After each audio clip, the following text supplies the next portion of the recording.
Oh, there we go. Good morning, everybody. Hopefully you're all doing well. Already a bunch of familiar faces in chat. Good to see everybody. And hope you're all doing well. Jason says, I watched the whole ad for you. Thank you so much. Hopefully you guys can hear me. Perfect. Yeah, I saw for just a second that it wasn't working. So thank you guys for alerting me to that. Hopefully you all are doing well. A bunch of new faces in chat. So super excited to see everybody joining in this morning. Let's see. Elijah said, where can I get Captain Oxygen on a t-shirt? That's actually a great idea because I was just talking with Taylor about that. And he said, when can I get some Permaslug merch? I said, I've been thinking about that, but I don't know what to put on a shirt. Other than just the logo, which I wasn't really like super thrilled with. Because obviously I have, well, I'm trying to not make a bunch of noise on my mic here. I have the hat, but they're kind of like one-off prints. So anyway, that's a great idea. Hopefully you all are doing well. I haven't done a stream or any videos, obviously, in about 2 weeks now. Kind of took a break. Went to see my dad, which was awesome. First time in a year and a half, just like I'm sure all of you guys. Let's see, 11:30 in Malaysia. Thank you for joining. Hello from South Florida, Anthony. I'm up in the Panhandle of Florida, so hello to another Floridian. Jason, good to see you. Sandro, Jono, Usama, Vasco, Andrea. Good to see everybody. And then I saw Amanda, Jillian, and of course Taylor. So good morning, everybody. Hope you all are doing well. So we're going to try something a bit different today. What we're going to do is a bunch of different things that I've thought about making individual videos on, but instead just didn't do that. And I'm going to try to kind of blend everything together into one stream. And I'll probably end up breaking them out into individual videos as well that I'll publish on the channel. So it should be an interesting stream. I have a bunch of different stuff lined up. We'll probably wing a few things here and there. I have no idea how this is going to go. Just trying something new to see if it works at all. So hopefully you guys are on board. John, welcome from Dublin, 4:30 p.m. Usama says 7:34 from UAE. Welcome in. It's currently 10:35 in the morning where I am, but it's interesting because I know the vast majority of you are, in Europe and that direction. So I try to do them early in the morning U.S. time to fit everybody else in. So stoked to see everybody. So the first thing I wanted to do today is basically look at the new Sandbox plugin that came out from the team that, if I'm not mistaken, is behind OxyMade. And basically it is a Sandbox plugin. So this is actually something that exists in Hydrogen Pack. So if you have Hydrogen, there is a Sandbox functionality, a little bit different than this one, what we're going to look at today, And this essentially allows you to have multiple different kind of instances saved of Oxygen, all in different states, and you can publish or delete them, to your heart's content. So it looks like there's already been a few updates since last I saw this. Is there any reviews yet? There's actually not. And as you can see, it's basically a Sandbox plugin. Oh, there we go. So D Plugins is in chat. Awesome. So it's actually the people that developed it. So Marco, I believe, is one of the team behind it. I think there's a few other people. So I'm not 100% sure the full team there, but this is the first thing I wanted to look at today. So I think I already have this downloaded on my computer. I didn't actually put it on the site yet because I wanted to walk through, in all of these cases, everything we're going to look at today. I wanted to look at everything from the beginning so you can kind of see exactly how it would work and not me kind of skipping ahead and jumping right in. So let me go ahead and add it into this site. Let's see, Sandbox. Actually, I need to download the latest version. So let me switch back over here. Since there was an update, I'm going to download that. Marco, Joshua, and Osama. Yeah, perfect. Okay, cool. I knew there was a couple of you guys there. So we'll install 2.04. Now, one thing is that I noticed, which actually is interesting because typically I'm working on a different Sandbox server for these videos, and that actually is PHP version 7.1, and then one of my servers is PHP 7.2, but this plugin requires, as you'll notice, PHP 7.4. So on my development server, I had to go back and update that, which that's technically what WordPress requires, but just keep that in mind that you definitely have to have PHP 7.4 for this to work. So it does install Aether. I guess that's their framework, as you can see. It did say that it's required here in the WordPress description, but not 100% sure what that plugin is. So what we're going to do is jump right into it. So the way that this works, and it should be in this oxygen thing, or is it not? I thought in the demo video it was under oxygen and then there was a sandbox tab, so maybe that's changed. In any case, you basically have a sandbox session, so this should be whatever is on this site right now, which is essentially nothing. Yep. So what we're going to do is go ahead and add a new sandbox session. This is all new. I'm just kind of playing around with this. I've only ever watched the demo video, and so this is all real time. Let me know what you guys think, first of all, about the format of the stream having something completely different, where we're going to look at a few different things. So I'm interested in your feedback. So the first thing I want to do is actually name this session. So click here to rename. Let's call this something like building out home page. And that's interesting. I pressed enter and it didn't do anything, and then I clicked out of it and then it renamed it. I kind of wish the pencil was next to the name and it not be like a different field there. And then it did give me this confirmation, and there's no way to dismiss that notification, which is kind of interesting. That's okay. Just kind of looking at this. So this looks like we're going to be building in the current sandbox session. So let's actually go ahead and switch over to just a regular page. And actually our template doesn't have an inner content element in it, so we're going to go edit our template directly. And we'll just toss together a super simple header and footer and see how the sandbox reacts to that. So right away you can see this says save sandbox, and it tells me when I hover over it the name of the sandbox, which doesn't quite fit. As you can see, it's getting kind of pushed out. It says building out sandbox. So anyway, let's go ahead and we're going to toss in a div. One thing is I'm going to change the tag to header here, which is something that you would definitely want to do on a real site. So I just want to do that to make it look realistic. And then let's add in an image element. Let's see, do I have anything that looks like a logo on here? No, I don't. So I will. Let's see, I could have sworn I had a demo logo on here. I'll just use one of these images as a little placeholder. That will be our logo. And then over here, I'll add another div with some text links in it. I'll put this class of header links, something like that. We'll change the text color to black. We will bump the font size to 18. Typography will be uppercase, letter spacing of 2, and then let's do a margin right of 15. So then let me just name a couple of these. We'll go home, about us, services, locations, and contact. Okay, so then we're going to take this div and go horizontal. Take this div, we're going to go to horizontal again, middle align, and we'll go with space between, something like that. So we have obviously an extremely basic header here. So let's save our sandbox. And then what happens if we just go straight to the front end? So it actually, it's not actually styled there. Why is that? That's weird. So what happens if I just go to the home page? It sort of loses the styling for some reason.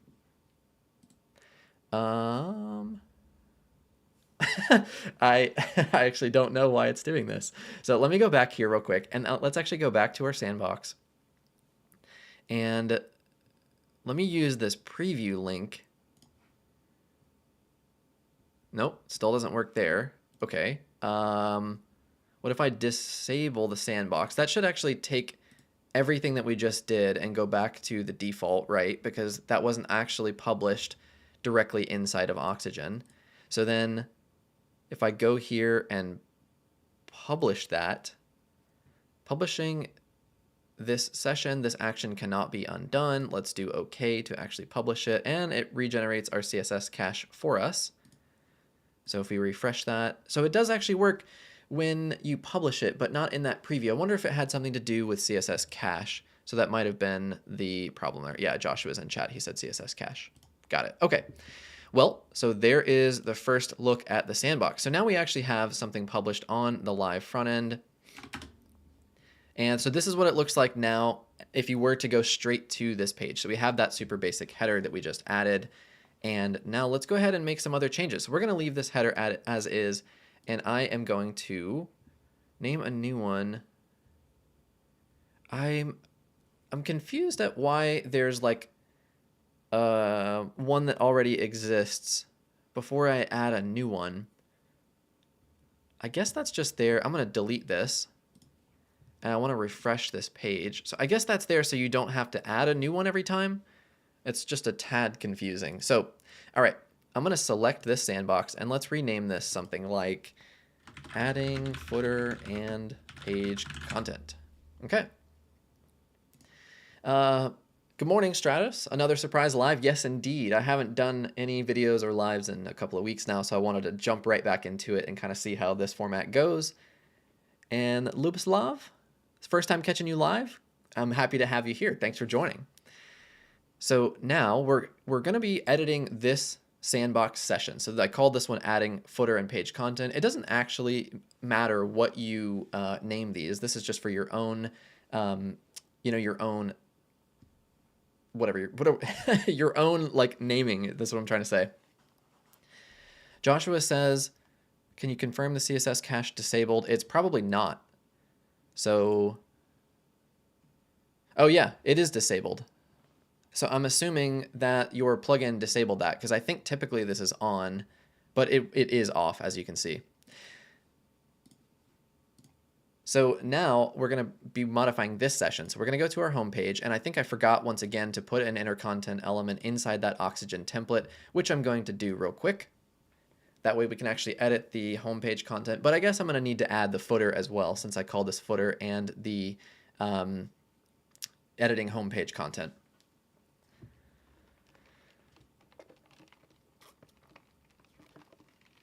Okay, so in my structure panel, of course, I had this first div that is our header, so I'm going to rename this just to make it consistent and easy to understand. We're going to toss in an inner content element, which should not be in that div. I want it outside of the content, and of course it's going to give me some headache, so I will toss it up there. I'm not using the 3.8 RC1, which I probably should have added, but I forgot until this exact moment when drag and drop didn't work quite right. So what I'm going to do, as I typically do on my inner content, is go minimum height of like 85 VH. Then let's add in another div. This guy is going to be our footer. And interestingly, because we are in this sandbox, everything we're doing here is not going to be published to the front end, which is pretty cool. So our background color here, let's just make this a slightly off-white. We'll use one of the core colors. Background light alternate. Some of those are like almost indistinguishably light. I'll just go with the border light, I guess, so it's a little bit different. So let's just go with the columns element. We'll go 3 wide. And I'm just going to toss in 3 images in our footer, which I would typically never do, but just for the sake of example, I'm going to make it nice and easy here. And we'll swap out these images to be something different.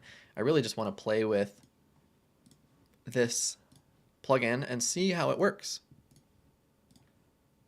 Okay, so now we have a footer. I'll rename this here. So rename will be footer. I'm going to save this. Maybe there should be like a little tooltip instead of changing the name here, because obviously for something like this, now it's happened twice where my name is too long to actually fit. So maybe if it was just like save in a tooltip with the name of your sandbox, that would be pretty cool. Jillian says, just used your tutorial and sticky sidebar for my blog post template. I thought that's actually what would be helpful, but I figured you had seen it, so I didn't tell you to go look for it. I'm glad that worked. So now if we save this, I'm actually going to close that tab and come back here and view on the front end. So this does work properly now. So it's interesting, our CSS cache issue from a moment ago doesn't seem to be an issue any longer. So it is cool. Straight from the Oxygen editor, you can use the view on front end and you see what you saved in your sandbox. The other thing is that, of course, you have this specific link here. So if I understand right, what you should be able to do is view this incognito, and it will show you what you would see in the sandbox even though you're logged out. So you could essentially give this to a client.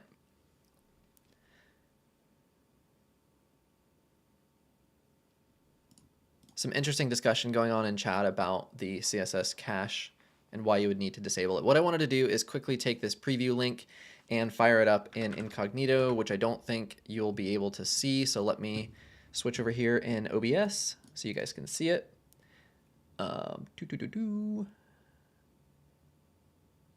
Let's see, where is it new tab? This one. Okay, so here is the sandbox link that we were just looking at. So if I go there, I don't see anything. I thought you could take that sandbox link and actually see it. Unless I perhaps did something wrong? I don't know. I guess not. Let me come back over here.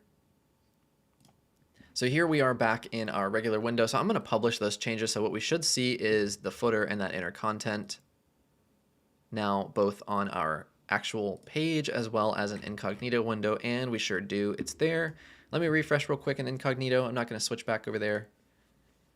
There's still no, oh, you know what? Hold on. I bet there, oh no, it's off in Cloudways. I was checking my, oh, that's actually the wrong install. 1 second here, y'all. Let me check over here.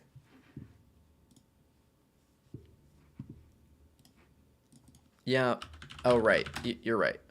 Yeah, it's freaking Varnish, Elijah, I bet. That's what I was thinking. 1 second. I bet it probably is Varnish caching if it's turned on, because it always is by default, which is super annoying. I always forget. Let me turn that off. Yep, of course it was on. So, let's see, where are we at?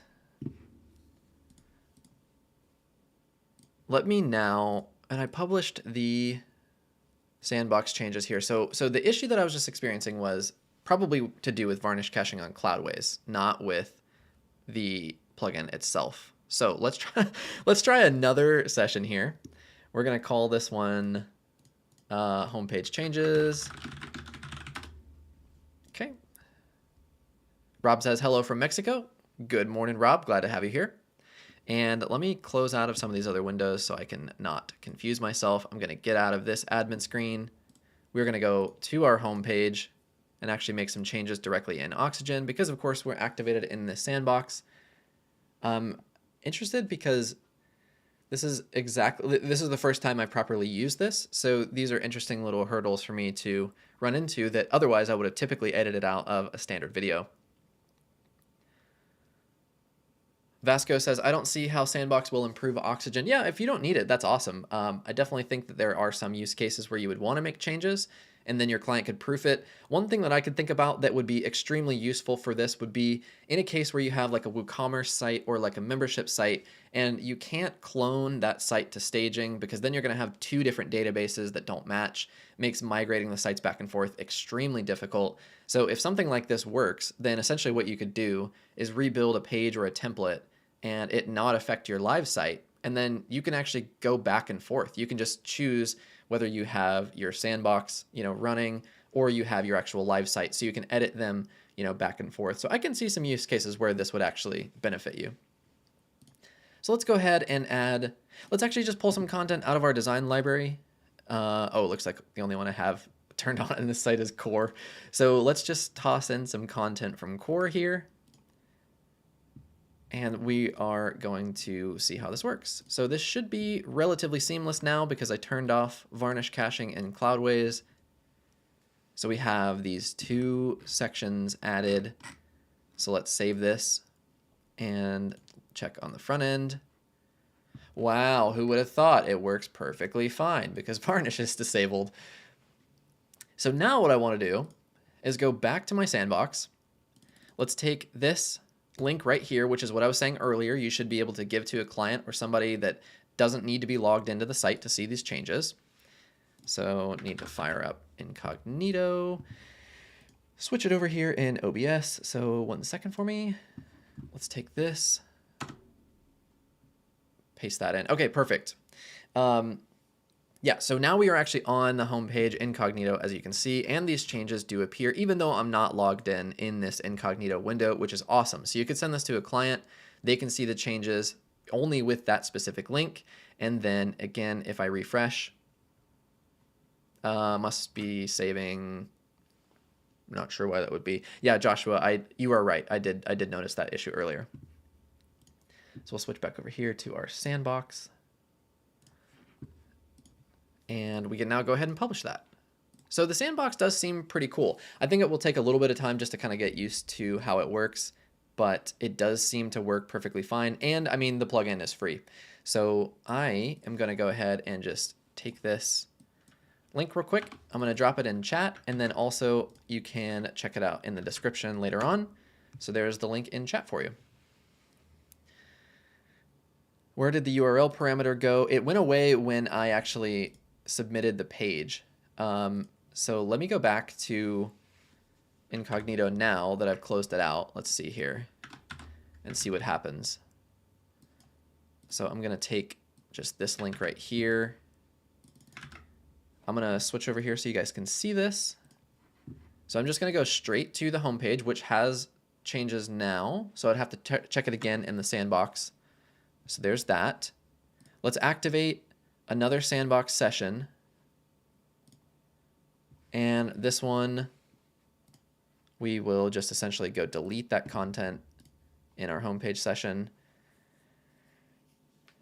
Elijah says, I use conditions for live changes that are only visible with a specific URL parameter, but if Sandbox also isolates global changes, then that is far superior. Yeah, so I think that is kind of the idea, that you could do global site-wide changes that don't affect your live site until you publish them. And then you can actually have multiple sessions as well. So let's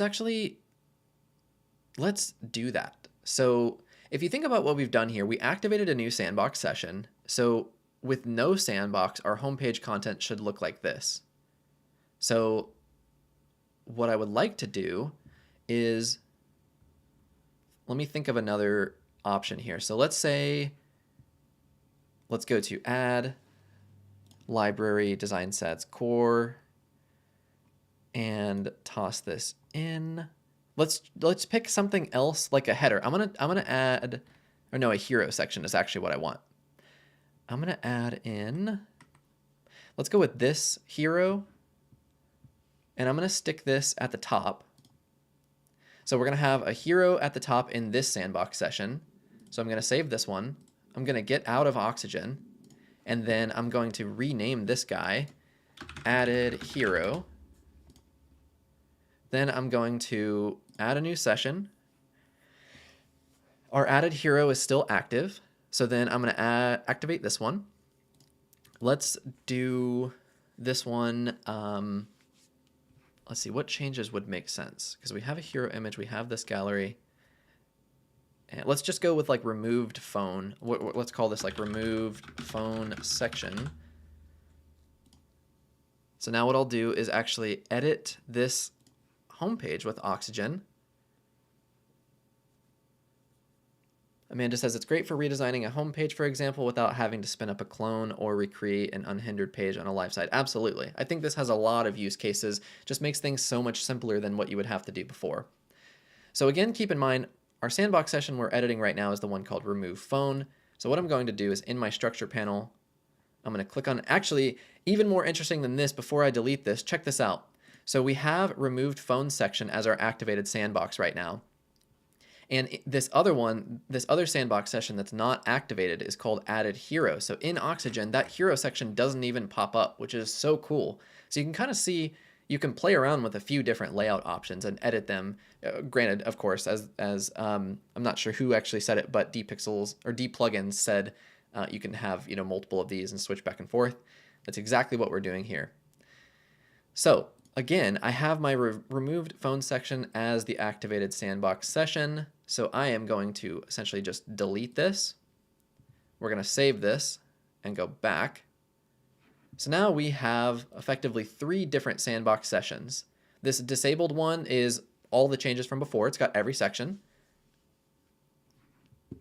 Oh, no! No! Oh, no, I was doing so many changes. No! I didn't look at chat because I was trying to focus. I'm so sorry. All right. Yes, this live session will be saved. It will be a full video, and I'll break them up eventually. Thank you guys for calling that out in chat about the incognito session. Okay, so let me show you exactly what I did here. I'm not sure exactly what the last thing you saw was, but basically I have 3 sandbox sessions. So right now I have one I called removed phone, and essentially what that one will be is this phone section will be gone.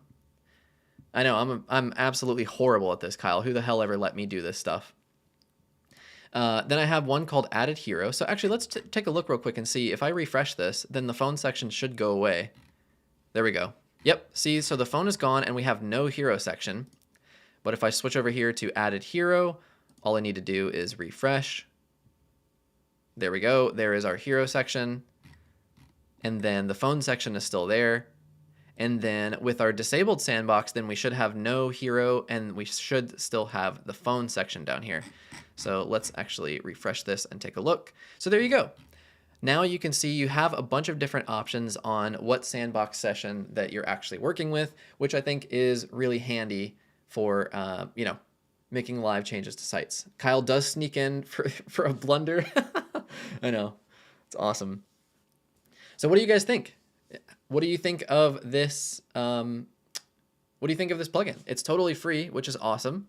And I do think that they have a plugin that allows multi-user editing. But for me, this is actually a really useful tool that you could add to your arsenal. It's really great because you can have so many different sessions. Granted, you can only work on one at a time, so it doesn't solve the multi-user editing issue. But I do think that this is a very useful addition to your Oxygen arsenal, which is awesome. So, curious your thoughts. Let me know in chat what you guys think. I think this is pretty cool, especially since it's free, and I'm sure it will just continue getting better over time. Sorry about not showing the proper screen. I feel like an idiot.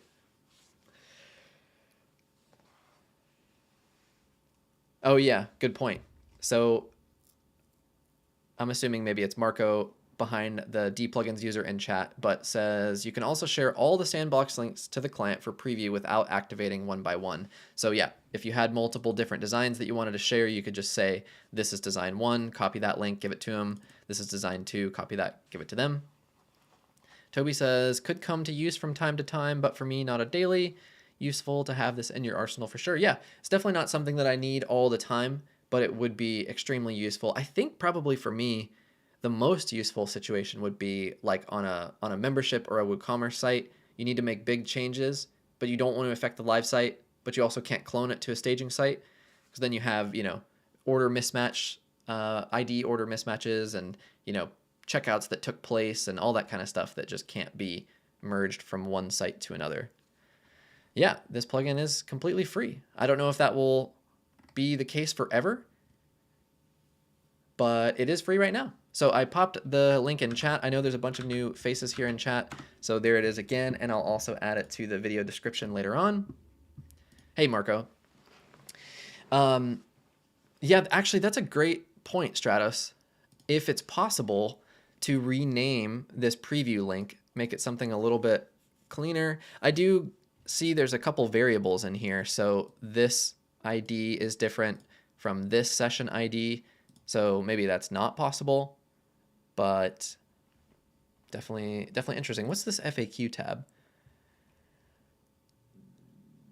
Oh, okay. So you can donate to them with that link, and it also says, are all preview links accessible? Yes, all the links work at the same time, no matter what sandbox session you choose. So that's one that I wanted to take a look at. I'm glad I did it in this format instead of trying to work out a standard video of mine. So there's that.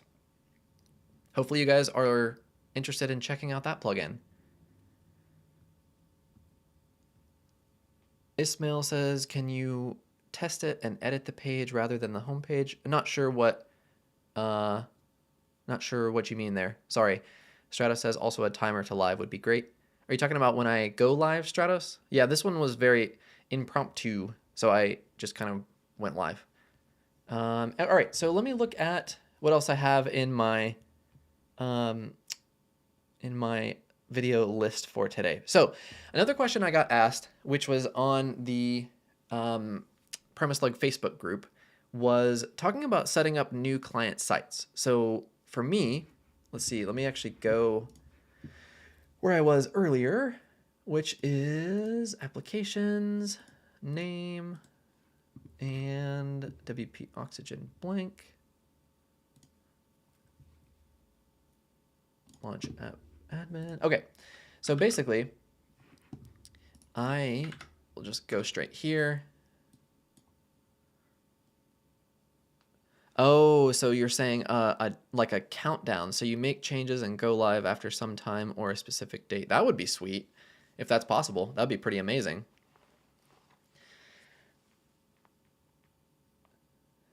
So plugins, you let client create a slider.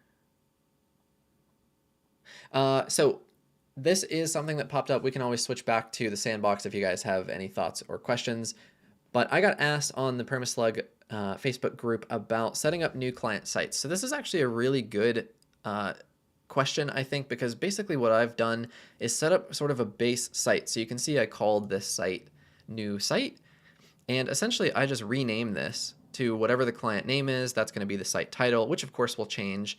And that will be whatever I change for their page titles and descriptions for their SEO. But essentially what I've done is added all the standard plugins that I would use on pretty much every site. Many of these I end up deactivating or not using, but I have them all here right out of the gate. So I basically have them, typically they're up to date, but in this case they're of course not fully up to date. But yeah, so it basically has everything that I need. I already have a contact form.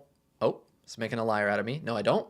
I used to have a contact form that was there that had basically just, like the name, email, message, basic stuff like that. In terms of bulk press, I use that to quickly add the default pages that pretty much every site is going to have. I should have a few of those already created. There you go. You can see home, contact, about. And then I already have the settings set up for the plugins that I typically use, like Smart Crawl, Smush, Oxygen, so on. So instead of me having to install everything every single time I start a new project, instead what I do is just go to Cloudways, copy and paste the website. I guess it's technically called a clone, but you are essentially just cloning this sort of bare base site, and then you can build that. Saves me, 15 minutes every single time I do it. So it does add up quite a bit. Toby says, can't you just accomplish that with conditions? Just don't have a use case for a timer in mind. Yeah, I guess you could do it with a date condition. It'd be a bit more complicated. Well, I guess not if it's a sandbox. You'd have to go turn on the sandbox and publish that. Yeah, I'm not 100% sure. I'm interested to hear how all of you do your kind of new project setup. Do you have kind of a base site like this that you end up cloning on whoever your host is? Do you copy from a local to live, or how do you do it? I'm interested in how everybody else does it. And while I'm here, I'm actually going to go ahead and update this stuff because this stuff needs to be updated anyway, so might as well. There was something else I was going to mention about this that I forgot as I was blabbing. Oh, the other thing that I was going to say just now with being able to run updates is that's one reason that I am so happy with using Oxygen is I can just update everything with basically no concern most of the time. Whereas, with old themes and page builders and stuff, I was always terrified of updating. Zephyr says, do you know if I can purchase the most basic Oxygen and later upgrade to better by only paying the difference? I'm 98% sure you can do that. I think Elijah's here in the chat, so he may be able to confirm, but I think you can. Jason says, I do the same as you, Jonathan. Awesome. Amanda, a base site that's always improving as I'm adding utility classes. Definitely. That's something I don't do, but that's actually a great idea. I just have the core kind of base installed. So what else do I have? And how long have we been going here? Only 37 minutes. Wow, we're killing it. So next up, I am going to go back over here to our site that we were using for the sandbox situation. And I want to, actually, I need to add in my license key, I believe. Oh no, it's already there. Cool. So basically,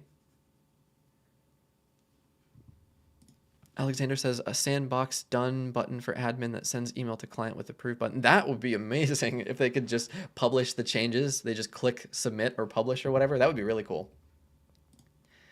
Okay, so what I wanted to do is quickly show you something that I thought was kind of neat, which is that you can actually create a dynamic FAQ really easily using an ACF repeater and the Oxygen.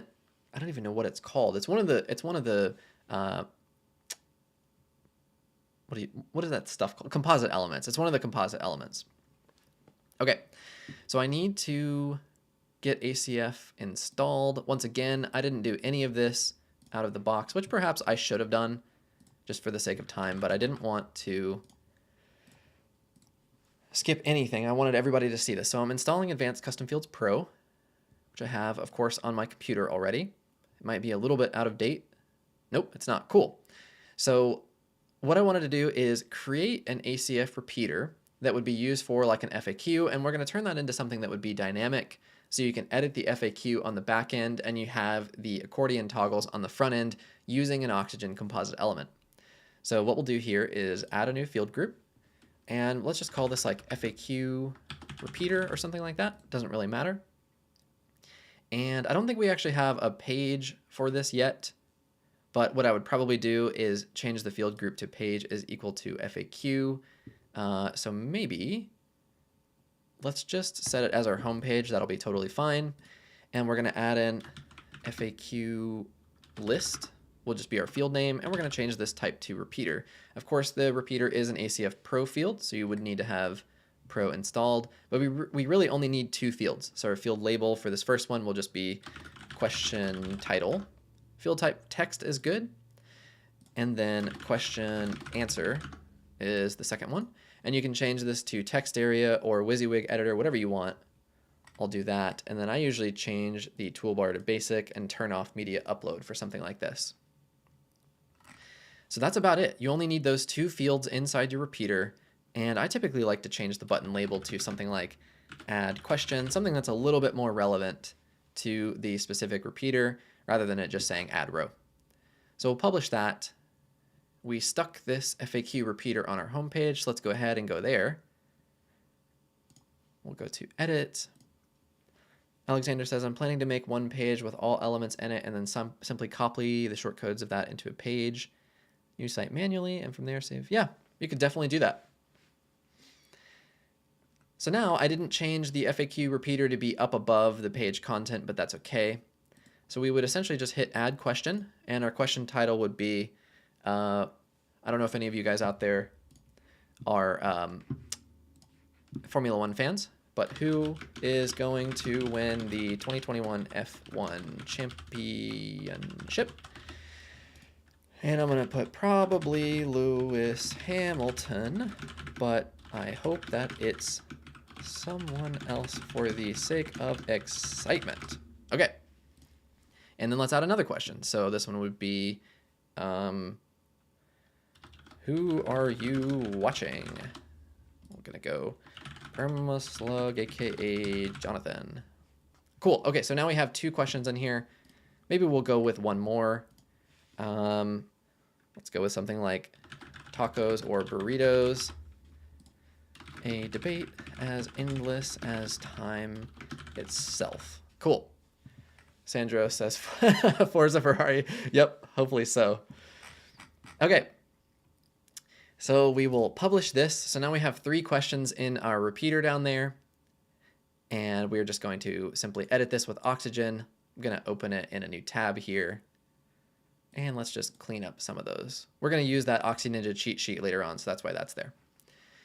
Now what I'm going to do is delete these sections from earlier, and we are going to add in another section. And we're going to start off by adding in an accordion, wherever that is. I think it's under helpers. Where did it go? Yeah, there it is. So this accordion is what I want. So right out of the box, if I go to the front end, this is the functionality that you would typically want for an FAQ, where you click it and it expands. If you open one, it closes the other, which it's not, terribly difficult to make that happen, but this code is already provided for you with the Oxygen composite elements. So what I'm going to do now is actually inside this section. Let's go with a repeater. We're going to go to query and use ACF repeater. Then we'll go here, FAQ list, apply query, and you can see there is the 3 sections from here. So what I did last time, and I did try this before I went, well, some other time, and I ran into a small issue that then I fixed later. All I basically did was just take this accordion and copy the items into the appropriate spot in the repeater. So the first thing is you have this accordion wrapper div, and it just has a class of oxyl_accordion. So I'm going to take that and stick it on my actual repeater, add that class there. Then the other thing I have is accordion row. So this is oxyl_accordion row. You can see that's the only class there. So I'm going to stick that on this div. Then what I'm going to do is inside of this div,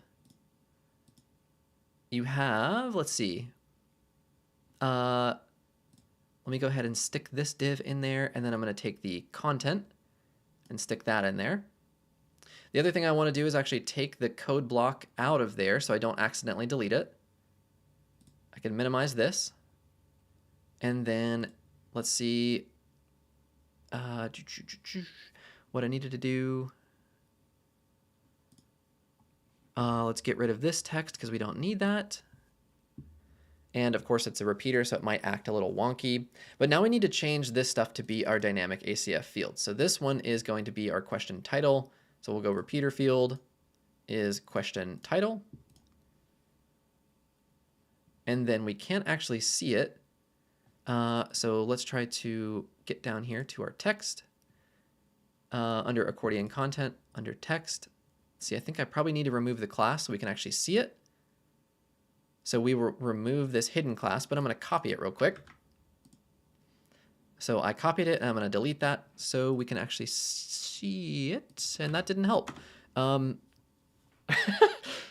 See, I need Oxygen 3.8 so I could actually see the text there. I can't quite get to it. Let's see. There's a condition on it. Is that what it is? Oh, okay. It was just hidden in the actual structure panel. Got it. So now what I can do is basically just select all this text, go with insert data, repeater, and we'll go with question answer. And then I'm just going to hide that again. And then we'll save this. And I want to take a look on the, oh, I hid the wrong one here. I need to go with accordion content.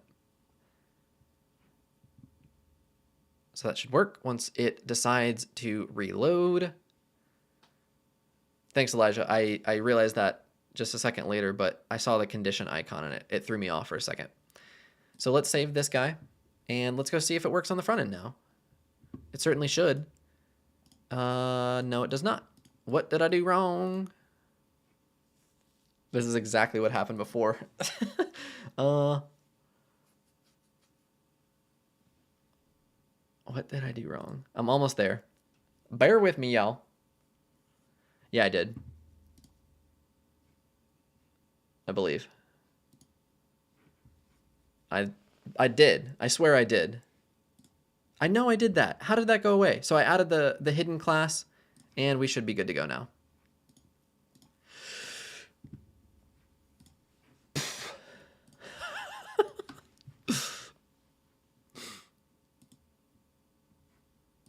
I put the class back on. I know, I did. There's the content, and there's content hidden. You guys see what I'm trying to do, though. It wasn't this complicated before, or I wouldn't have tried to demonstrate this. But you can see it's right there. It looks fine in the back end. How did I break it? I wonder.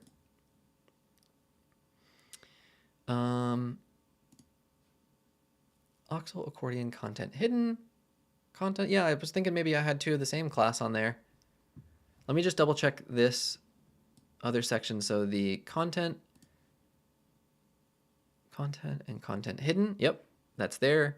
So then row only has the accordion row class. And then this div is just the one that contains the star and the text. The repeater div probably shouldn't have the accordion row class. Ah, yeah, that makes sense.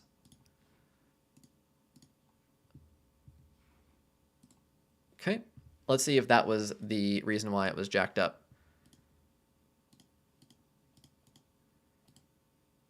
That's kind of what it looks like. So it actually does expand a little bit, but it's missing my text for whatever reason. So what did I do to make the text not pop up now? Try to hide the accordion content like it was before. Save that guy. Yeah, coffee, coffee does certainly help, you're right. I don't know that that actually changes anything on the front end because I'm pretty sure that's just hiding it in the actual builder itself, if I'm not mistaken. Is it something to do with the styling of the text, perhaps? Let me just make sure that that text is black, and then the span should still be the repeater question answer that we added earlier, that ACF field. So I'm not exactly sure why that would be the case. I'm trying to think, what did I do wrong? Because it definitely expands. It's almost like there's nothing there though. Check the classes on the accordion content element real quick. Make sure it's got the same classes as the original accordion content elements you added from composites. Yeah, Stratos, you're right. It would have been easier just to kind of do it manually. You're totally right. Accordion content and then accordion content hidden are my two. And then accordion content is content and content hidden. So yeah, that should be all that's there. There's like no reason that I can think of that would... Oh yeah, good thought, Alex. So we're gonna inspect this guy, see if there's anything in here. Flying Web Solutions, what's going on? Welcome in. Just has a little dot. So I wonder, I wonder if somehow the span lost its content. I don't know that that's actually the case, but that's kind of what it seems like, is it's missing. I wish there was an easier way to actually see this. I wonder if I just set this to like... No, I wanted to... Oxygen Builder is complicated, try CSS. Yeah.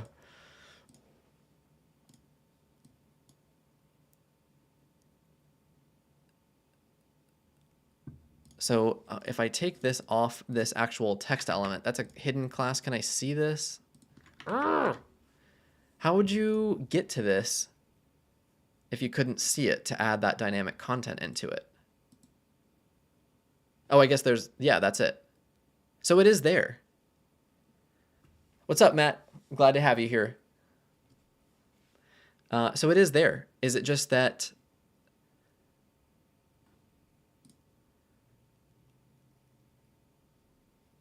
Is this hidden class not supposed to be on this actual text element? Did I put it in the wrong spot? It's kind of what it seems like. So there we go. That was my mistake. That was so silly. So essentially what I did was on this text element, instead of the actual accordion content row, I accidentally added the hidden class to that text element. So it shouldn't have been there. And so now you can see that you have this accordion, but interestingly, it doesn't actually close them when you open it like it does the original accordion. So I don't know exactly why that is, but let me remove these up here because this is a little bit confusing so you can actually see what's going on. So let's remove this guy. So now we have our repeater. Refresh this. And so there you go. So there is a dynamic FAQ, although it doesn't close when you open the other ones. But is that they have to be siblings for the code to auto close other accordions? Could be adjusted, but you have to edit the JS. Okay, so that's just the way it is. If you want to do this route, then that's just what you have to deal with. So I wanted to show you that because I did this once before on a site. There was a situation where I needed an FAQ that was easily editable by the client, and this was a perfect way to do it. So you didn't even have to code anything yourself. This JavaScript, of course, just comes included with the Oxygen composite element. So I thought it was kind of a neat little option for you to see that you can turn something like that into an easily editable FAQ and not have to have another third-party plugin, which is cool. So there is that. Doing pretty well today. Got 48 viewers at the moment. If you guys are enjoying the stream, please drop a like on it. It does help tremendously for YouTube to know that you're enjoying the stream, and I really appreciate it.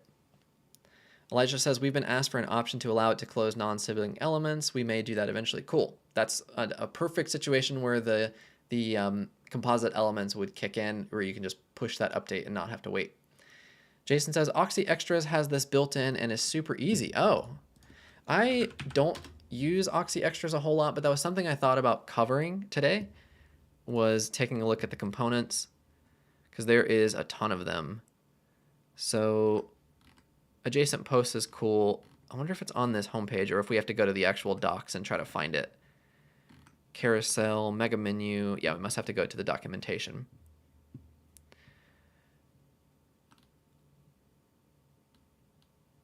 Content switcher, dynamic tabs is pretty cool. I don't think that's what the same thing is. I wish there was a picture, but there's not. Let's see here. I don't see it immediately, but Oxy Extras has a ton of stuff. I do like their off-canvas menu too. That's another cool thing. Vasco says, you need knowledge. I do. Avalon, hi. Good to see you. Oxy Extras is amazing. I'm glad you're, or I'm glad you like it, because you had me, you asked my thoughts on it. Alexander says, regarding composite elements, it's JS. It's better to copy the JS and load it together with all of the JS at the footer. It doesn't matter regarding load time and such. Oh, Toby, is that what it's called? Pro accordion? Oh, Pro accordion. Okay. Let's see.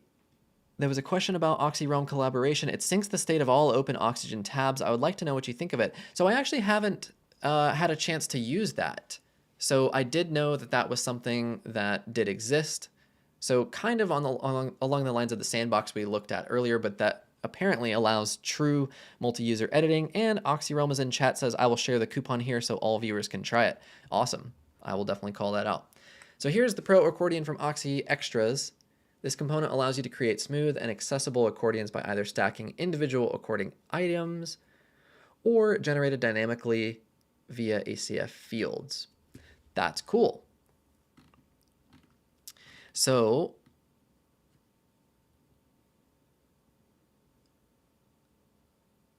oh, that sounds awesome. Sounds like it is really easy to do with individual items, and then dynamic items sounds pretty easy as well. That's really cool. Toggle icons and context. Inside the accordion header, there are two built-in icons. Neat. Okay. I think that's something we're going to have to look at, because there's so much in Oxy Extras. It's kind of insane how much is in there. Yeah, pretty neat. Okay, cool. So let's see. I didn't actually have Oxy Extras on my list of things to cover today.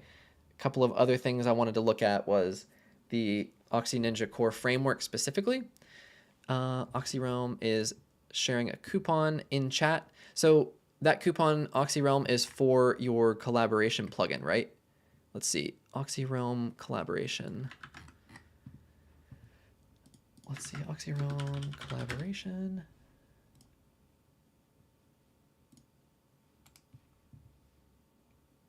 Trying to find it.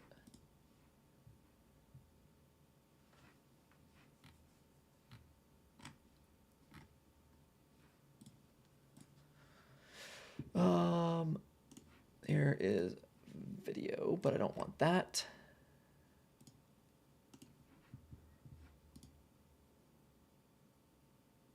Yeah, I'm not finding the link to it. Drop the link in chat as well, so we can kind of see what you're looking at. Oxy Ultimate also has dynamic accordion. Yeah, there's a crossover there as well. That's another good point.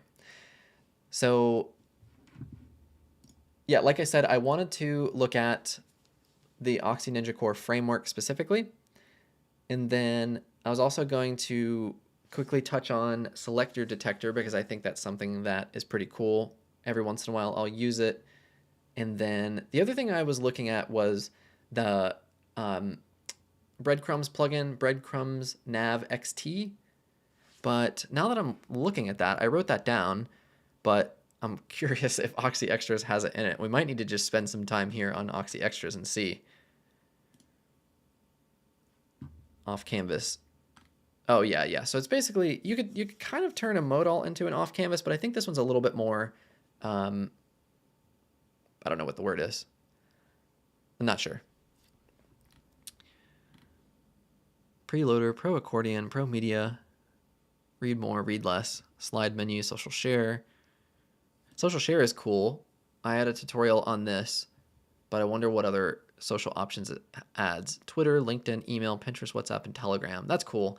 So the difference with this would be that you probably can style it using the built-in interface instead of having to rely on CSS yourself. Yeah, I think so. Cool. So let me know if you guys want to take a look at Oxy Extras. Otherwise, we're going to keep down the list of the other stuff that I had on my list today.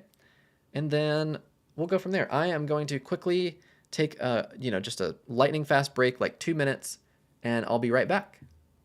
Hold tight, everybody.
All right, I told you that'd be fast. I'm back now. So I wanted to quickly mention for those of you guys that are Premise Lug members, if you're not, you definitely should consider becoming one because the forums have been pretty popular lately. And this is a members only thing. So of course you can read it without a membership. But if you want to post or comment, you need to have a membership. Just wanted to call it out because I think it's a really awesome tool. I've had a lot of people request this or, express interest in it because Facebook can sometimes be really hard to search. And there are definitely people out there that aren't on Facebook. So I wanted to make sure you were aware that that exists. So it's premiselug.com/forums.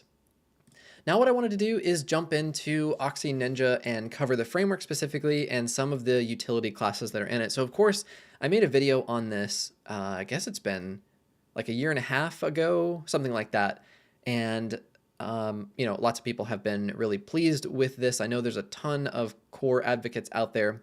I personally haven't used the OxyMade framework, but I've heard that one's good too. I just know that I've used the core one myself plenty of times, and that's what we're going to look at already, today. And specifically, I wanted to cover the framework because these columns are really useful, and then also just things like margin and gap and all that kind of stuff just keeps your design super consistent. So what we're going to do is go ahead and add in the OxyNinja plugin to our site. So you would download that after you check out. And let's see, OxyNinja. So we'll get that guy in here. And this is really good if you're working with client sites and you want to have things that are really consistent. Amanda, yes, of course. Amanda says big OxyNinja fan, as am I and many others. If you don't already have it, they did just hook me up with a link. So let me know if you're going to check it out. And we'll go from there. Toby says OxyMade is a little more complicated, but it's based on Tailwind. So that's true. Yeah, I do know that OxyMade has more to it, but I don't know that that's good for newer users or people that aren't already familiar with CSS frameworks.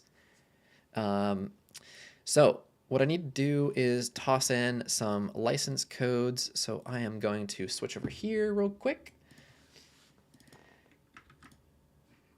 Settings and license. Submit that guy, and then OxyNinja. The other thing I wanted to look at is there's a slider component too. I forgot about that. I think that's pretty cool. All right, so got it. So this is basically what it looks like when you click the OxyNinja option right here. So you have a slider component, custom ACF badge for slider component. We'll take a look at what that means. Images and divs for slider component. Don't know what that means. We'll take a look. So class lock, of course, is introduced in Oxygen 3.8, which is in the release candidate right now. So I think there's quite a few plugins out there that offer class lock, but OxyNinja does as well.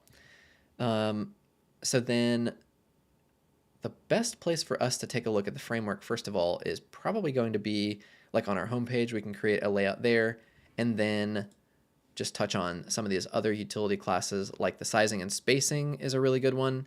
Backgrounds, shadow, rounded, transition, so on. So let's actually just switch over here.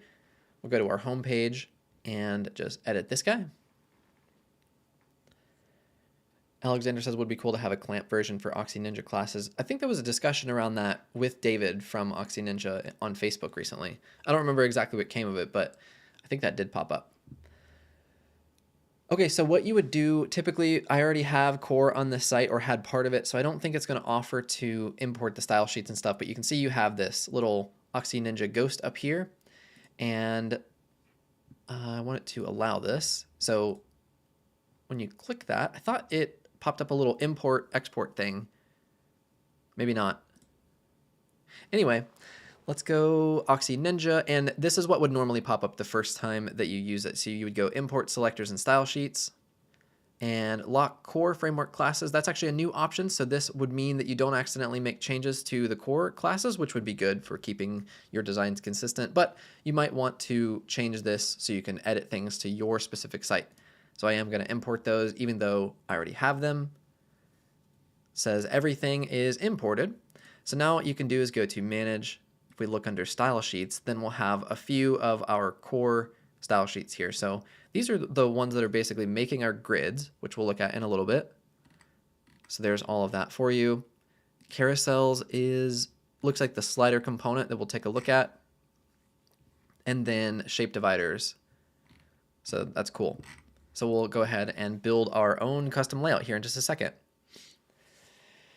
Stratos says, lately I have a big problem with custom fonts. I would like an easier way on Oxygen. Yeah, I have run into some problems with that as well. I was using elegant custom fonts for quite a while, and then it kind of bugged out a few times, but totally could have been user error. I'm not 100% sure on that though.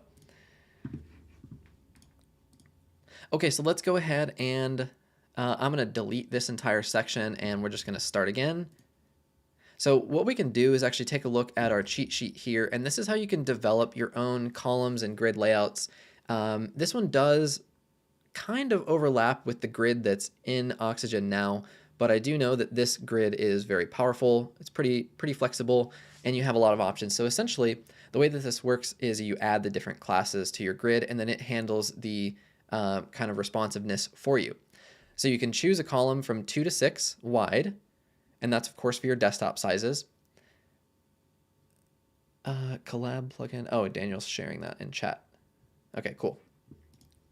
So then on the laptop size, which is basically the step down here, so your page container and below, which is the laptop size, then you can change your grid to be 1 through 5, then you step down again, then it's 1 through 4, 1 through 3, etc. So what we would do is start off with the first one. So let's go like C column 4.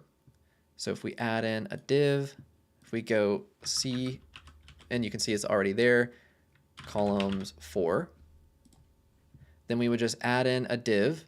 We would duplicate it 4 times to get our numbers of divs. And then what we can do is, let's say we want some spacing in between these. We would click this div right here, and we can come over here and look at the actual spacing options. So you have your gap, column gap S, M all the way up to extra, extra large. Let's just go with something like large since we have a 4 wide column here. So I'm just going to type in our class search right here. On our actual column container, we'll just go with gap M, and this is the class we want, C columns gap M. So there we go. That added the gap in between there. And then what we would probably want is some margin. So, or excuse me, some padding inside of our divs there. So you have another class for this. So C padding extra small all the way up to extra large. So maybe in this case, we would go padding medium. And I probably should have added this to one of these divs before I duplicated it, but that's of course a super easy fix. Once again, I'll just go padding M. Another one we can add is shadow, which is just C shadow. And you can see it lifts up off the page a little bit. And I am essentially just going to delete those and duplicate this div so it has the padding inside along with our shadow. So then if we add in a heading and let's say some text, we can take this even further with more of these core classes. So if we go over here and look, you have a few text size ones, text color, as well as your heading size. So let's say that heading should maybe be like an H3. We can just add a class for H3. So C-H3. And then I would change my tag, of course, to actually be an H3 as well. Then the other thing we have is margin bottom. So if we type in margin-bottom, then you have, again, extra small all the way up to extra large. Let's go with bottom M. And then let's see with our text. What other options do we have for text here? We can go light, dark, accent, tagline, or tagline alt. Let's do tagline. So we're going to go with C-tagline.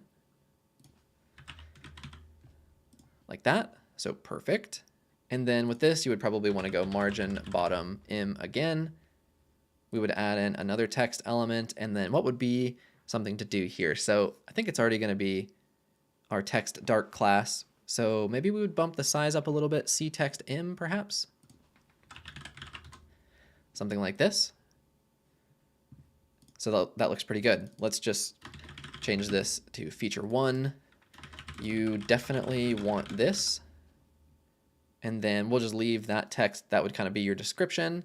And then let's add in a button as well. So you might again want to add margin bottom M. And the reason why these classes are so handy is because you're not having to come up with your own class names. You're not having to add the spacing and all the numbers yourself. You can essentially just rely on these classes and everything is exactly consistent for you. Oh, Oh, you know, I forgot about that. One Punch Vegan, which is a fantastic name, by the way. There's a code snippet from a German developer that works perfectly for custom fonts. You're right. I forgot about that. I'm pretty sure it was, I hope I'm saying his name right, Matthias. Yep, altman.de. I'm pretty sure that is right, which I do believe worked perfectly.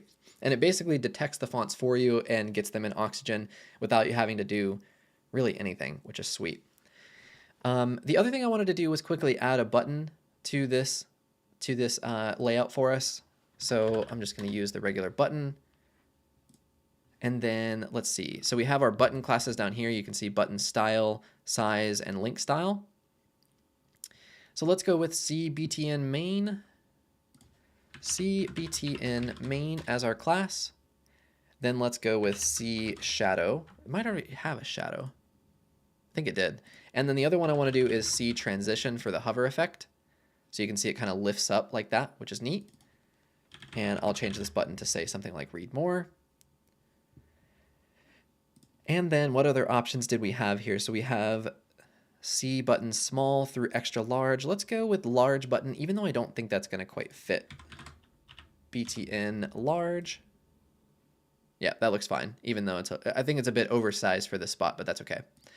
So you can see all of this we just designed with relying on those core classes. Now, of course, this blue might not be the one that you would want. And of course, that exists inside of your button main here. What that's doing is pulling in the core global color. So we would go to colors, core, and then you could just change your accent from whatever is the default blue to your actual blue. And you can see, of course, it's changing in real time. So anywhere that color exists, then it would adjust. The other thing is we have an accent class. So we could change this to C text accent, and there we go. It just picks up our accent color that we just adjusted. So now to take this even further, once again, I am going to delete these since we have some content in this div now. I'm going to duplicate it a couple of times. We're going to change this to feature 2, 3, and feature 4. And now is where we can adjust how this behaves as your screen size shrinks. So if we go ahead and change this stuff, you'll see it doesn't automatically get responsive for you, which is fine because you can adjust that yourself. That is what I was mentioning earlier about these classes. So these are where you would start to adjust things. So let's go to the tablet size, and let's say we want it to drop to 3 columns at that point. Then we would go C column L3. So to search that, I'm just going to go with L3. You can see C column L3. So now when I drop to 992, it automatically goes to 3 wide and pushes that one down. So you might even want to change this to 4. Let's do that. I think we're going to change it to C column L hyphen 2. Sorry, so it's 2 wide in each row. So we're going to go L2. Then we drop to 992, and we got 2 by 2. And then the next one down would be 768, and that one's going to be our medium size, and we would change that to 1 wide. So we would just go M-1, C column M1, and we drop down to 768, and there we go. Now it's all 1 wide like that. So I think these utility classes, like I said, are fairly similar to grid, but it does give you some extra control, and you can also create some special columns too, really, really easily. So 3 by 2, we'll take a look at that here in just a second. What's up, Taylor? Glad to see you. We've looked at a couple different things, some sandbox stuff. We've looked at some, what else do we do? I already forget.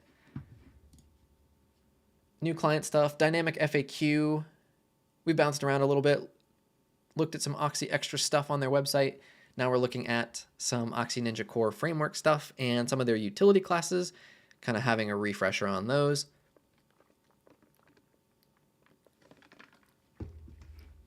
So in just this one card layout, we use like a bunch of the OxyNinja stuff. So our main wrapper here started with our C column 4. We added a gap of M, which is the gap between these two, or any of the cards in your grid there. Then L2 is at your device breakpoint. Then M1 is at, 768. So yeah, And then the other thing we did was on this heading, we used the H3 class and margin bottom im. There's an accent class here along with margin bottom and tagline. And then this other one here, you can see text im for medium, and then the margin bottom, and then the button styles as well. Taylor says the full width class is quite useful. Oh, right. Okay, so let's try it on this button. So C full width, and bam, just like that, the button takes up full width. So that's really cool. So full width. Yeah, that's really handy. That's one that I should probably start using more often. Sweet. So there is a quick little look at the OxyNinja framework and how it can help you. The other thing that's really cool is you can go to OxyNinja. Let's see. Actually, not there. So sorry. Settings. And then under OxyNinja, you have the ID and class lock. So you can lock all of the global core classes here, or you can do individual ones, or single core classes. The other thing is if you add your own class that has the C in front of it, then that also gets locked as well. So you can kind of take advantage of that class locking for you. I wanted to actually go adjust one of these and take a look. So C button, let's go to button main, and we'd actually have to unlock it. Is it going to let me do it? C button main. Hey, Frozen, you should stop spamming in the chat. Thanks. I am going to... There we go. Cool. Hey, my first spammer. Awesome. That's a neat accomplishment.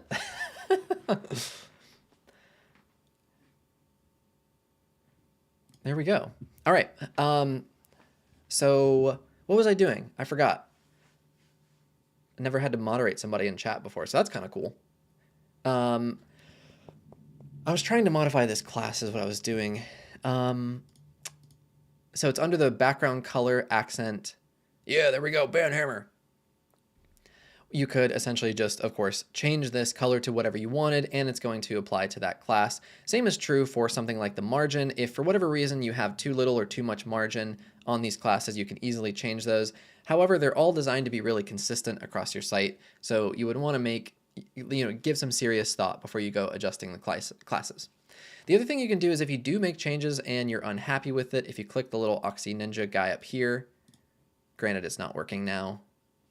I don't know why. I'm clicking it and nothing's happening. You can reset your classes. So you can reset all the core classes if you want. The other thing is you can also copy and paste them between different sites. There it is. This is what I wanted. You can do class reset. So you can type in the name and it will reset it for you. And then the start import would be copy and pasting selectors that you've adjusted between different sites, which is cool. What kind of classes do we miss, peeps, for OxyNinja? I had a few but forgot. Yeah, there's a bunch of them. What other classes are here that we didn't take a look at? So the special columns we didn't look at. You can see there's a bunch of other options like margin right. You can do card classes, and rounded is another good one. I didn't actually look at that. So let's do that. Since we have this box shadow effect, if we add the rounded class, then we have a nice curve around our divs there. Very subtle, but it looks nice. So that's cool. And then let's see. So special columns. Let's go take a look at that real quick. So this one's C columns -3-2 is what I want to do. So on this div, I am going to go margin bottom. We'll go XL. That way we get a bunch of space between these divs. Oh, did it not apply? Margin bottom XL. Do I have two margin bottoms? Do you use the card classes? Taylor, no, I just forgot about that as well. I saw that just a second ago and I realized I forgot to use it. C card dark. Let's go with that. Let's see what happens. Card dark. Ooh, gosh. It actually makes it dark. C card light. So there we go. Yeah. very similar, but I kind of made the style manually. So you could do it whichever way you prefer. The other thing I wanted to do here was make the 3 wide columns. So we're going to go columns 3-2 like that. And then we need to add in a div, and then we need to add in another div. And this one actually went inside of our container here, which is why I was having trouble with it a second ago. So then I want to go margin bottom here as well. We'll go with extra large. And let's see. Why did this one not extend full width? Do I have to go full width here? I'm wondering why this didn't go here.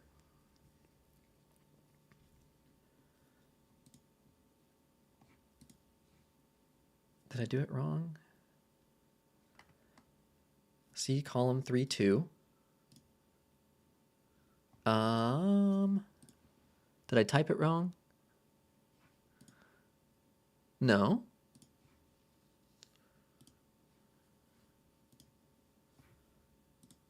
Oh, it's because it nested. There we go. Okay. All right.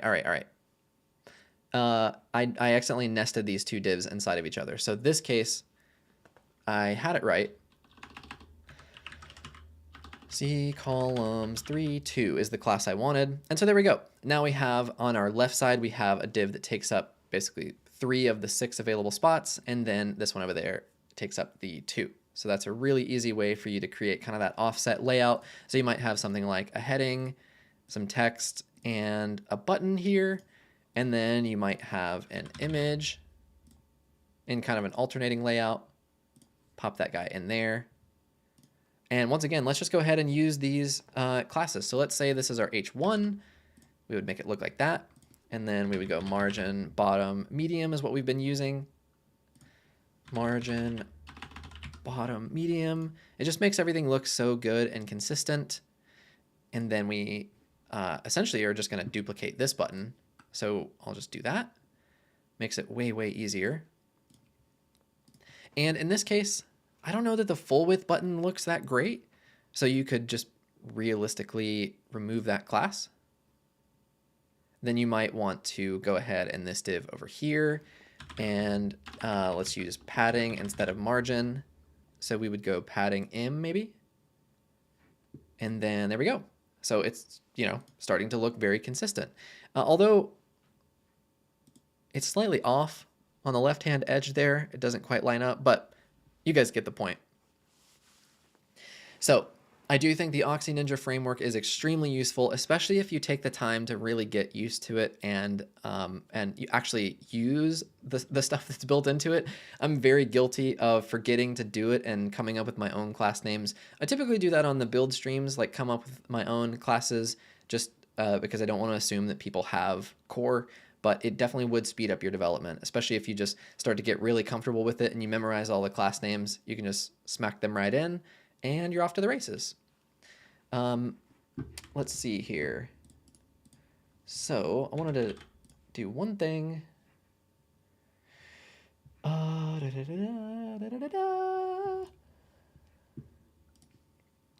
Okay, so if you're watching and you don't already have OxyNinja, I am oh, that is not what I wanted to do.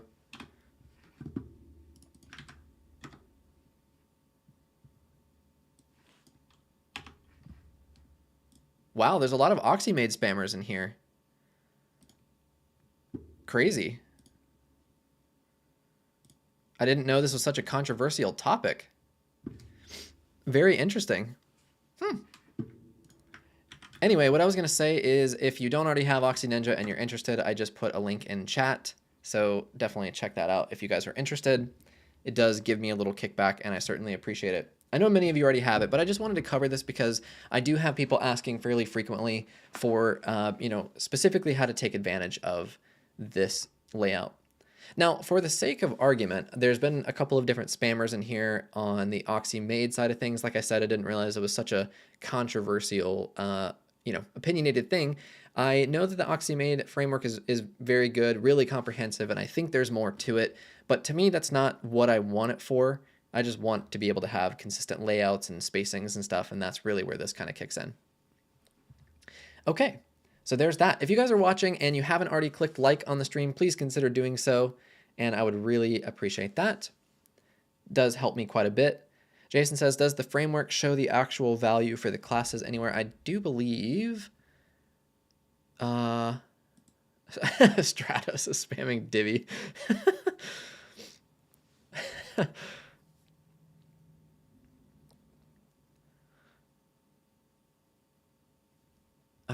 Jason, I actually don't know. I was thinking maybe it was in a style sheet, but I don't think it is. You have your grid. And then the gallery. And then the carousels. So isn't this stuff all built in Oxygen? Yeah, it is. It is. So you would be able to see this directly in Oxygen. So you would click your class, make sure it's unlocked, and you can actually change it. So if I wanted, I could switch it to 36 instead of 30. So it's all built directly into Oxygen. I forgot about that. I was thinking maybe it was in a style sheet, but that's what I really enjoyed about this when I first looked at it, was just that it was all right there in Oxygen. So that's pretty sweet. Grid classes are in style sheet, other in the Oxygen editor. Yeah, Taylor, good call. Alexander says, now I remember which class I missed. See columns 1 through 4 in case you have a filter to the left and WP grid builder to the right. Yeah, definitely. I guess you could do something like the offset classes, like the special ones, like a 2 to 1 or 1 to 2, 1, 3 maybe. So you'd have your filters on your left and then the repeater on the right, something like that. All right, let's take a look. What else did I have to cover today? So Amanda mentioned Selector Detector in chat, and then also the Breadcrumb Nav, something I wanted to look at because I actually just haven't played with it, except very quickly, and I wanted to see what that looked like. So let's see. So now what we're gonna do real quick is I wanted to add contact form 7 to the site. I've done this video before, but I thought it's pretty cool, and we'll also add a custom selector in a moment. Yeah, I know, Amanda, it's kind of amazing. This is the first stream I've ever had people kind of come in and spam stuff. I don't know why. Maybe that's a good thing for me. Maybe people are finding it in YouTube recommendations or something. I have no idea. All right. It is very distracting, though, I will say, when the spammer people come in. Definitely makes me lose my train of thought, that's for sure. So what I wanted to do is make sure there's a form in here. I do believe contact form 7 does pop in this form, which it does. Taylor says, do we have any mods? No, we don't, but I'll make you one. There we go, buddy. Thank you.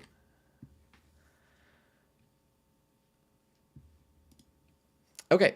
So the reason why I wanted to do this is take a look at Selector Detector. So if you haven't already done this, you would go to Oxygen, Settings.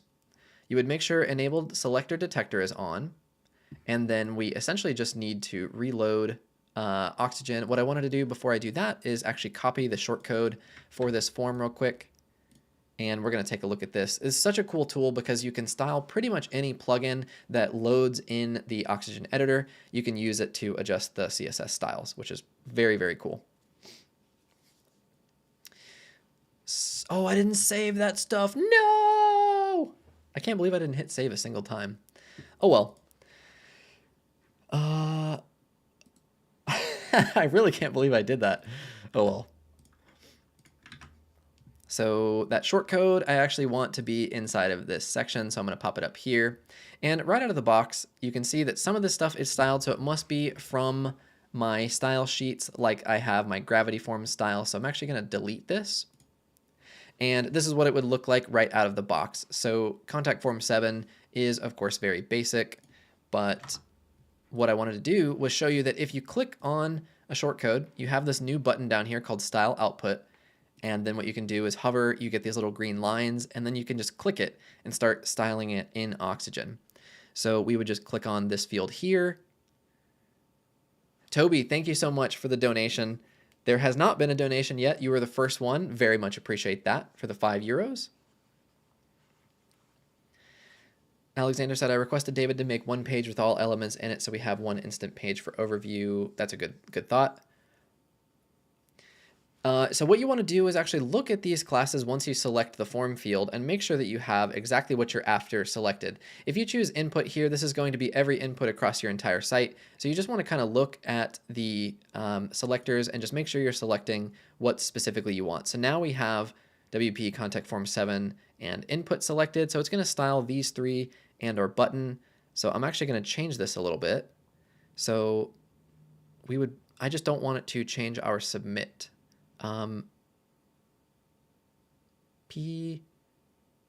Let's see. How will I get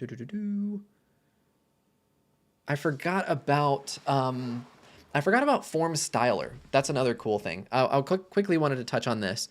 Let's see. So Alexander, thank you very much. Another €5, $5.50 to be specific. Thank you guys very, very much. Really appreciate your generosity. So we don't want the P control wrap. We don't want control wrap. I don't believe, because that's actually not our input. Let me just switch back over to our selectors, and we're just going to do input, and we'll style our submit button individually later. So we, are just going to add some padding to the inside of these forms. So you might want to go like 8 pixels top and bottom, maybe like 15 or 16 left and right. Then let's say you would go with your borders. You might make it like we could use one of our core classes here. Something like this. We would make our border radius maybe like 8 pixels. And then you could add some box shadow. We could go to effects, box shadow, make it really light, like 10, and then we would go 0, 4, 12, 0. That's not the greatest looking form fields ever, but it does work, absolutely. Oxy Ultimate and OxyNinja have stylers integrated into their elements. That's cool. Very handy. And so yeah, there we go. We're using Selector Detector to style this. Those borders look absolutely terrible. Now, one thing is with the selectors, if you want to get back to them, it is a little bit tricky sometimes. You might use the style output, but the easier thing is you can go to Manage, Selectors, go to Uncategorized, open this, and there's the one we were just working with. So you can click that, and it takes you right back to it. Jake says, mind blown, never realized that's what Selector Detector could do. That's exactly what I wanted to show you, so I'm glad that this is helpful.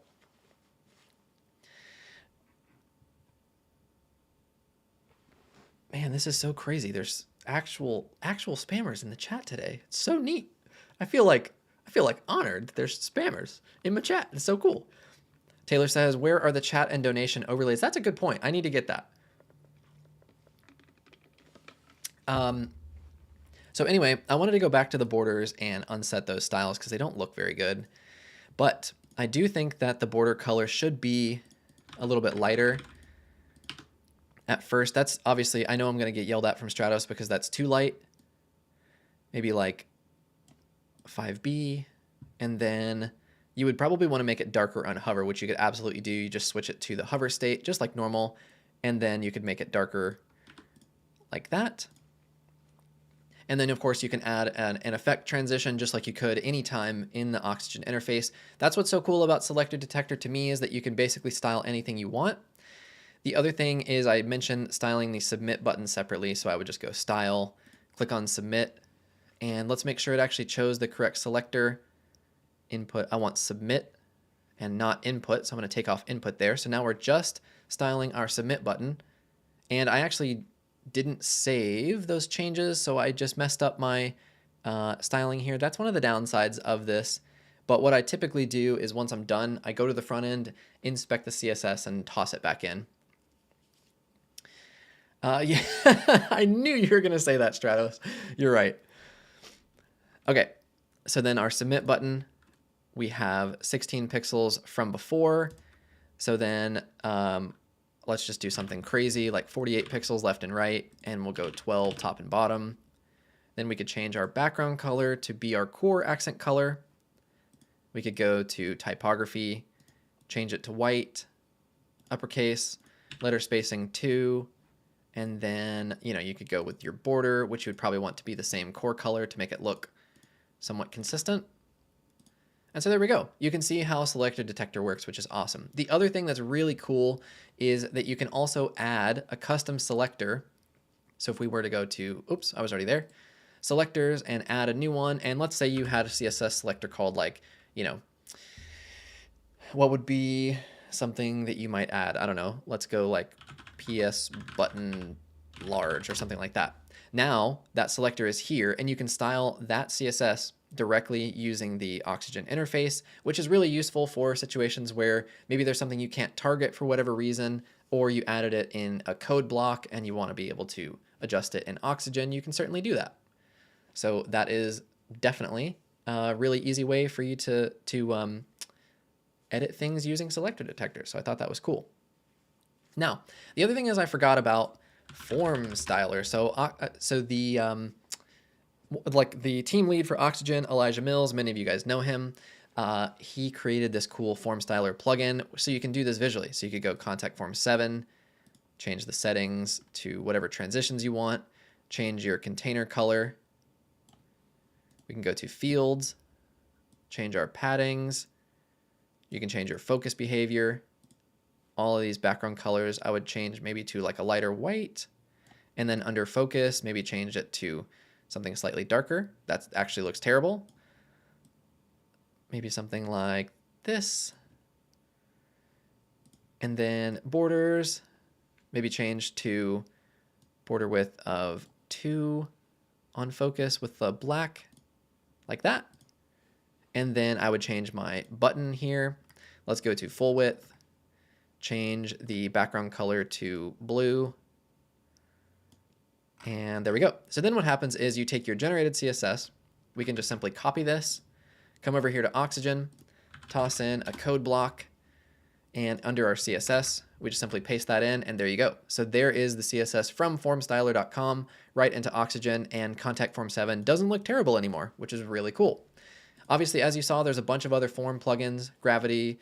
I always say Pianet forms. I don't actually know how you say that. Pianet, Fluent, Ninja, and so on. All the big form ones are there, which is really cool. So if you didn't know about Form Styler, this is extremely useful. And this is, again, another one of those videos I wanted to make, but it didn't really stand on its own. So I figured I might as well incorporate it in today. So what we got going on in chat here? People talking about donations. There is a little money sign you can click on, and it will allow you to donate. So thank you guys so much for the donations so far. Alex says, so add core classes inside the selector detector instead of manually styling the stuff in the input fields. Not sure I follow that. Elijah, you're welcome for the shout out. Thank you for always hanging out on the stream. Appreciate that. And let's see, what else do I got going on? So that is Selector Detector in a nutshell. Actually, you know what? I mentioned this a little bit ago, but what's super interesting is these forums. This is, I always forget if it's BB Press or Buddy Press. It's BB Press. These forums here on my site are from BB Press, and out of the box, they look super, super basic. This still looks relatively basic, but all of what you're looking at right here is styled using Selector Detector. So, excuse me. This stuff that you're looking at is, you know, again, it's basic, but I was able to style it to make it look half decent using Selector Detector, which is neat. And that's because these forums pop up in the Oxygen editor, so I was able to use that to style it, which I thought was pretty cool. Yeah, now what? Let's see. 57 people watching. Thank you so much. If you haven't dropped a like on the stream, please consider doing so. It does help a lot. Absolutely. It's a little thing, but it helps a lot. No confusing those domains ever. I don't know what you're talking about, Elijah.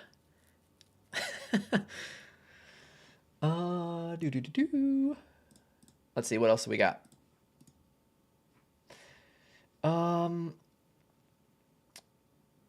Breadcrumbs Nav XT. So that's a basic one, but let's take a look at it. So I wanted to look at this. So there is, Strata says, Selector Detector is something that I always wondered how come nobody ever else copied it. It's a great idea. Yeah, it's a fantastic idea. Should I learn CSS and HTML first to understand Oxygen? It will absolutely help you a lot if you know it, but I didn't start off knowing it, and just, over time have learned a little bit about it that's helped me tremendously. So it will help you, but it's not required. Let's go with adding Breadcrumbs Nav XT, because I think this is really useful plugin. Amanda, thank you so much. You've donated before. I really, really appreciate it.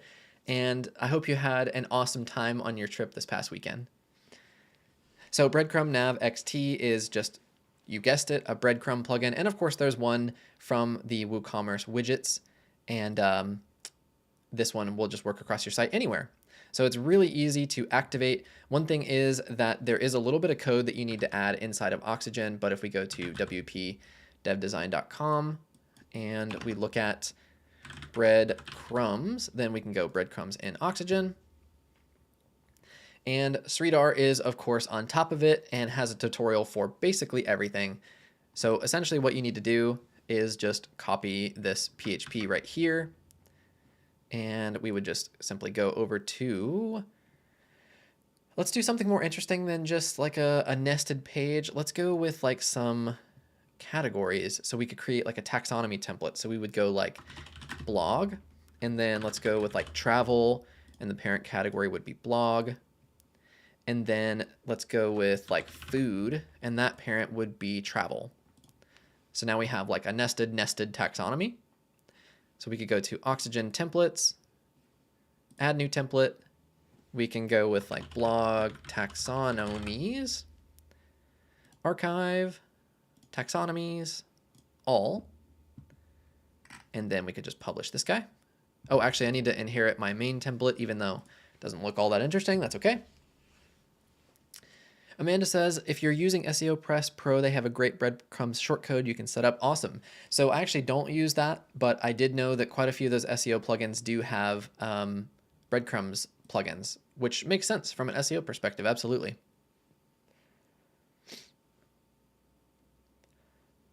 So once we get in here, I am just going to simply add this section, and in a code block in the PHP, we're just going to paste in what we had earlier. So I'll apply this guy.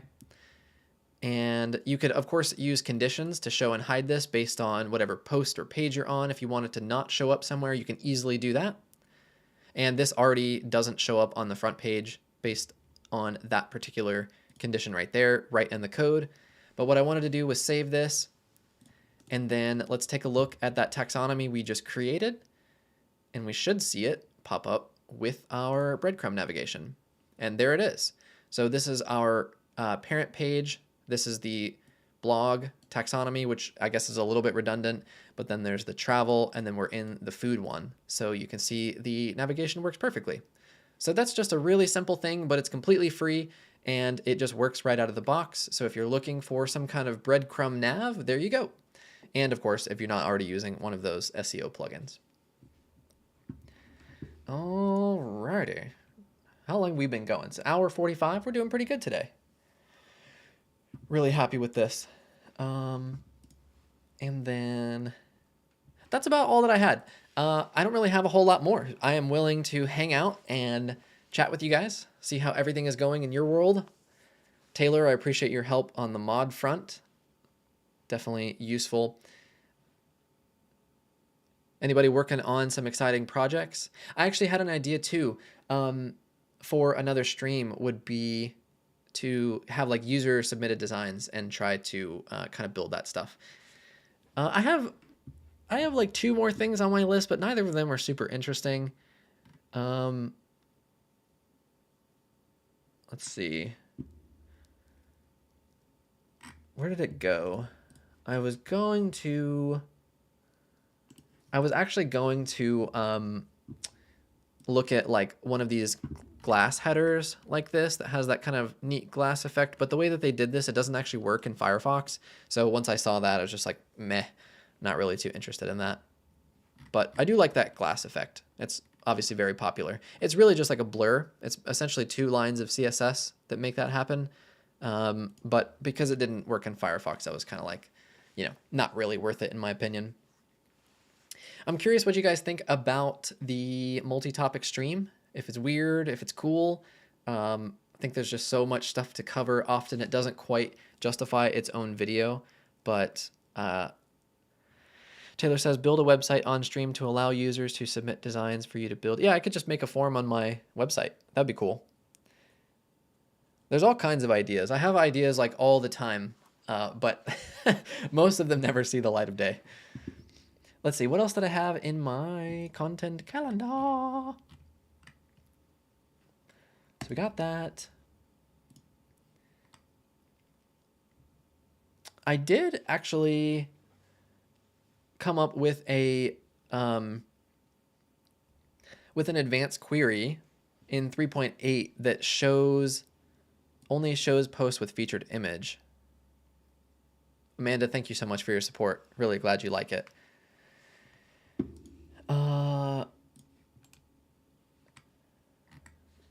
Let's see. OxyNinja, Sandbox, Cloudways, Breadcrumb, Oxygen Tricks. Let's see.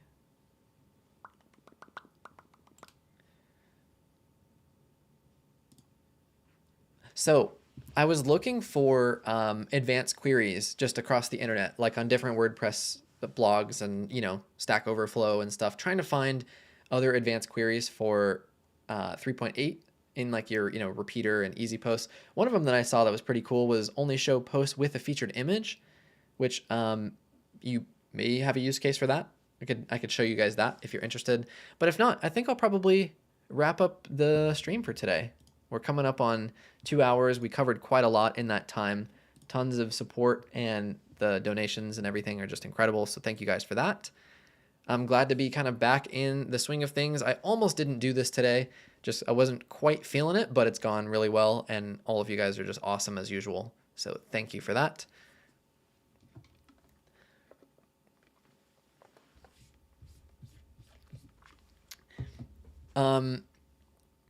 So quickly, before we end, I wanted to show you guys, what about the plugin that just popped up during this stream?